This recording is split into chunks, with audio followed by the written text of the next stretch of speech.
Aller étape par étape, et puis on va voir que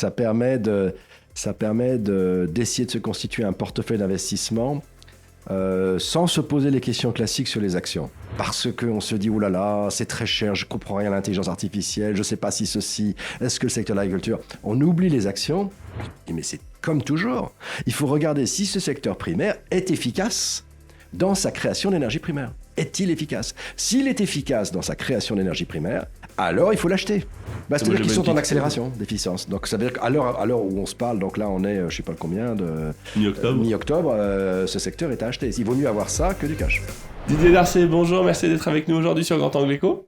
Bonjour Richard. Aujourd'hui on va attaquer un sujet, va falloir expliquer. Okay.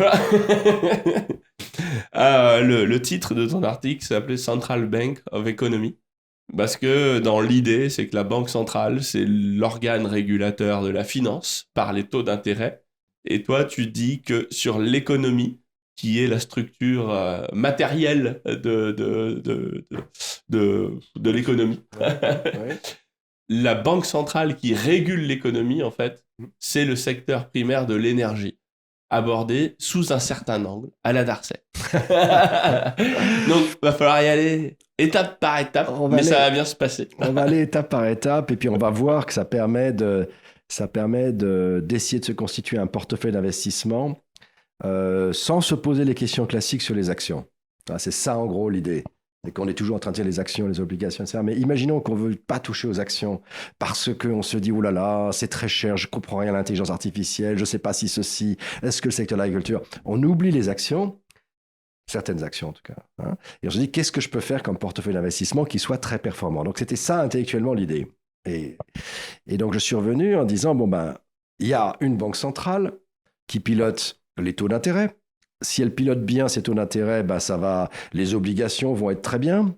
Si elle les pilote mal, ça va être l'or qui va être très bien. En gros, on sait très bien que le pilotage par les taux d'intérêt va faire que le marché va avoir tendance à favoriser le détenteur d'obligations. Et puis, si les taux d'intérêt sont trop bas, le marché va se retourner vers l'or. Là, on est dans une période où il se retourne vers l'or. Mais il y a une autre question qui était de dire...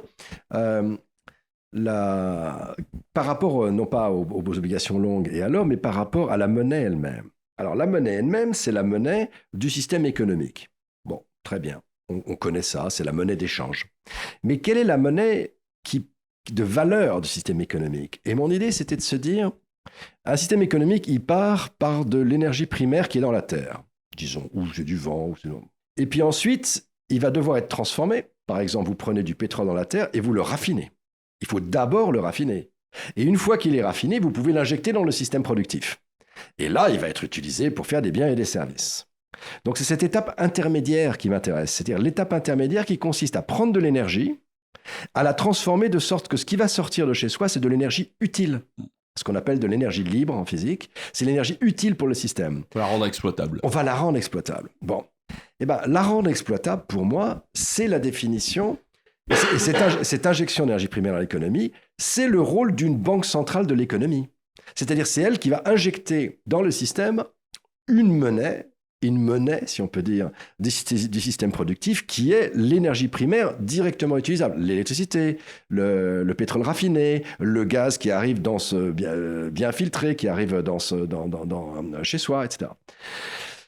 Et donc, je me suis dit, comment est-ce qu'on va voir si cette banque centrale produit bien ou pas bien de la monnaie? Bon, même chose, ce sont le genre de questions qu'on se pose permanent pour la vraie banque centrale des monnaies. C'est-à-dire, pour elle, ça ne lui coûte rien de produire. Donc, est-ce qu'elle la produit comme il faudrait, trop, pas assez, au bon prix ou pas au bon taux d'intérêt? Je repose la question, mais pour une monnaie purement économique, qui est ce secteur primaire.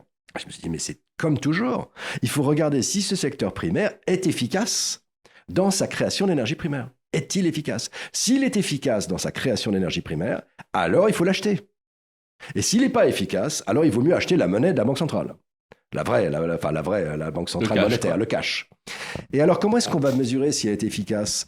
On va regarder la valorisation de ce secteur. Donc, vous regardez la valorisation du secteur énergie primaire, Bon, toi, t'en connais un brin là-dessus, je crois. C'est un peu ton domaine, non?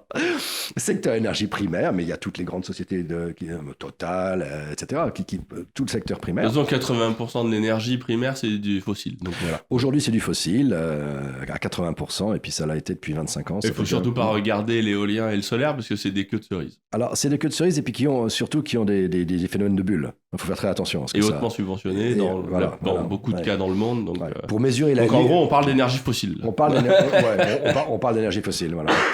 Et donc, on se dit, ce secteur a une certaine valorisation. Qu'est-ce qui rentre dans ce système? C'est du pétrole crude, du brut. Et du charbon. Et du charbon. Donc, il faut regarder la contre-valeur de ce secteur en énergie primaire. Et puis, il faut voir si cette contre-valeur, elle accélère ou pas. Donc, tu prends la valo du secteur primaire que tu divises par le prix du baril. Par le prix du baril. Voilà. Je divise par le prix du baril. Je dis, mon secteur énergie primaire, aujourd'hui, il vaut tant de barils. Voilà. Et ça s'apprécie ou ça se déprécie. Et ensuite, je vais regarder si ça vaut 100, 100, et puis 103. Ah tiens, il est en train de partir à la hausse. Donc, ça veut dire qu'il est plus efficace à transformer cette énergie primaire qui est dans le sol et à la transformer en monnaie ou en flux pour irriguer le secteur productif. Si cette transformation est énergétiquement efficace, c'est-à-dire si cette contre-valeur du secteur énergétique en baril de pétrole accélère, alors il vaut mieux acheter ça. Il vaut mieux acheter ça parce que... Il vaut mieux acheter le secteur énergétique. Il vaut mieux acheter le secteur énergétique. Et si elle n'est pas bonne, il faut faire attention. À ce moment-là, il faut revenir vers une monnaie en cash. En cash, parce que de toute façon, la monnaie, elle ne bougera pas beaucoup et elle va vous faire un petit taux d'intérêt, etc. Et quand vous faites ça, c'est une façon de dire, je vais considérer que le secteur de l'énergie primaire est une forme de monnaie. N'est pas. Donc, quand vous construisez un portefeuille, je ne le regarde pas comme faisant partie des actions. J'ai une réflexion sur les actions en général, et je peux avoir une réflexion sur la monnaie. Est-ce que je prends de cash ou est-ce que je prends le secteur énergétique? C'est autre chose comme réflexion, même si c'est des actions aussi. Ou de l'or. C'est-à-dire qu'on peut aussi... Et ça peut être aussi avec de l'or. Donc, on va regarder les trois. Et alors là, sans même penser les actions, juste en passant de l'un à l'autre, vous avez des rendements sur 50 ans qui ne sont pas du tout de l'ordre de 3 ou 4% comme pour le cash, mais c'est plutôt de l'ordre de 11 ou 12. C'est énorme. Et comment ça s'explique cette différence? Parce qu'il y a une inefficience quelque part du marché. Parce que si tout le monde savait, il ferait pareil. Tout le monde savait. C'est-à-dire que le marché ne produit pas les mêmes rendements sur toutes les activités. Les actions rapportent plus que les obligations, qui rapportent le plus le cash, parce que les risques ne sont pas les mêmes. Donc, le marché rémunère le risque. Le marché, c'est ça, en fait. Un marché te rémunère le risque. Celui qui prend beaucoup de risques a beaucoup de chances de se casser la gueule, mais s'il ne chute pas comme un entrepreneur, il peut gagner beaucoup d'argent. Et ça, le marché le comprend. C'est normal, on rémunère celui qui prend du risque. Oui, mais là, ta volatilité, elle n'est pas si grosse sur la stratégie. Non, mais parce que si j'investis tout le temps dans le secteur primaire, alors je vais faire à peu près le marché des actions.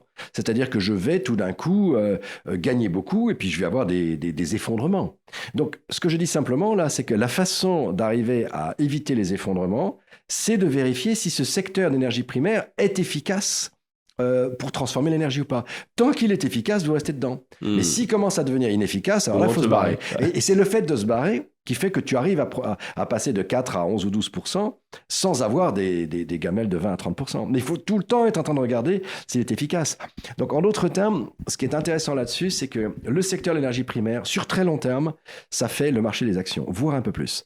Donc, ça veut dire que même si on a eu depuis 30, 40 ans des envolées des secteurs secondaires et tertiaires surtout, le tertiaire avec la technologie, mais que sur très long terme, non, le primaire...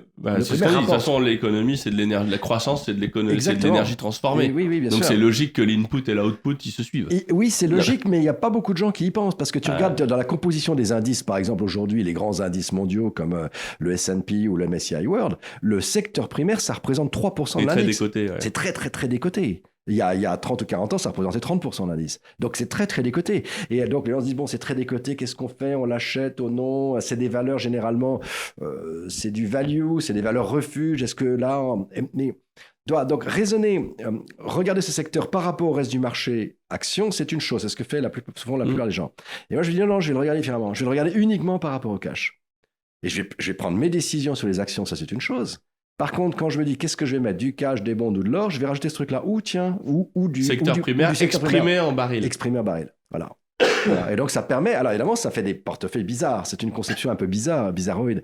Mais ça, je pense que le concept est juste. C'est-à-dire que c'est bien ce secteur-là qui est la source d'approvisionnement de tout le système économique. Donc, est-ce qu'il produit cette source de monnaie économique qui est en fait de l'énergie utilisable directement? Est-ce qu'il la produit efficacement ou pas? C'est ça la question. Et ça, la mesure d'efficacité, c'est celle que je t'ai proposée, ça marche très bien. D'ailleurs, on diffusera le graphique qui montre la stratégie, c'est or, cash et énergie. Oui, et puis il y a même simplement énergie et cash, déjà ça marche très très bien. Ensuite on peut rajouter de l'or et ça marche encore mieux. Mais simplement le énergie ou cash, ça marche très très bien. C'est-à-dire qu'en fait vous avez une façon de dire je prends la banque de la monnaie ou je prends la banque du secteur productif. Et je passe de l'une à l'autre selon que l'une est plus efficace que l'autre. Et ça produit déjà des choses très intéressantes. Et aujourd'hui, il est productif. Productif. C'est-à-dire que le secteur énergétique que je regarde mondial, il est dans une phase d'accélération de son efficacité. Donc, il est meilleur que la monnaie. Qui est-ce qui tire ça? C'est pas l'Europe? Est-ce que c'est la Chine? Beaucoup les Américains. Les États-Unis? Beaucoup les États-Unis, oui. Parce qu'ils sont... quelle est la pente de leur efficience pour eux? C'est-à-dire qu'ils sont en accélération d'efficience. Donc, ça veut dire qu'à l'heure où on se parle, donc là, on est, je ne sais pas combien, de mi-octobre, ce secteur est à acheter. Il vaut mieux avoir ça que du cash. C'est ça que ça veut dire. Donc, et puis on le revoit tous les mois, Mais à l'heure d'aujourd'hui, il vaut mieux avoir des titres qui sont sur l'énergie primaire que du Treasury Bills américain. Aujourd'hui. L'énergie aux États-Unis. L'énergie aux États-Unis. Voilà. Moi, je dis rien. Comme ça, tu dis ça comme ça. Merci beaucoup, Didier. Merci à toi. À bientôt.